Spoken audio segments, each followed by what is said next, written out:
अल्लाह मियां ने बोला है 4 निकाह करने की, तो उनको कैसे मना कर दे? कोई ना कोई कारण तो होगा ना कि वो चाहते हैं कि हम 4 बीवी रखें।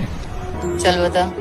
मैं जब मरूंगा तो 4 को बेवा करके जाऊंगा मैं, बस 3 हुई, ये मेरी इंसल्ट है, ऐसी इंसल्ट मैं बर्दाश्त नहीं कर सकता।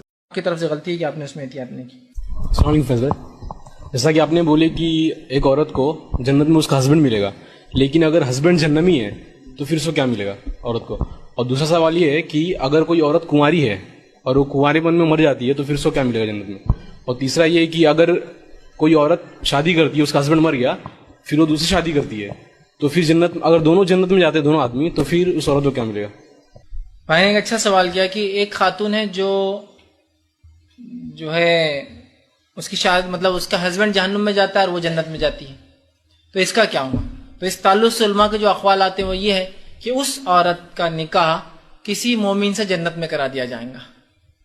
ठीक है, उसको हुर नहीं है, लेकिन फिर वो मर्द के साथ ही है किसी ना किसी, उसका निकाह किसी और मर्द के साथ नेक, उसके कैलिबर और उसके लेवल स्टेटस के मर्द के साथ कर दिया जाएगा। पहला, जो औरत का शौहर जहन्नुमी हो जाए उसका ये होगा। टेम्पररी जहन्नुमी है तो वेट करेंगे उसके लिए, फिर वो आ जाएगा, लेकिन अगर परमानेंट है तो उसका निकाह किसी और से जन्नत में हो जाएगा।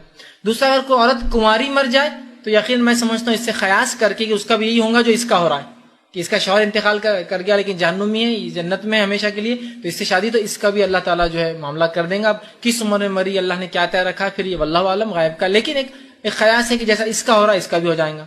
रहा तीसरा सवाल कि एक औरत के 2 शौहर थे, मतलब एक बार निकाह हुआ, फिर उस शौहर से तलाक हो गई या इंतकाल हो गया, उसने सेकंड मैरिज किया, तो इसके ताल्लुक से आप नबी इस्लाम का पसीना मुबारक, खून मुबारक, पेशाब मुबारक, क्या बोला तूने?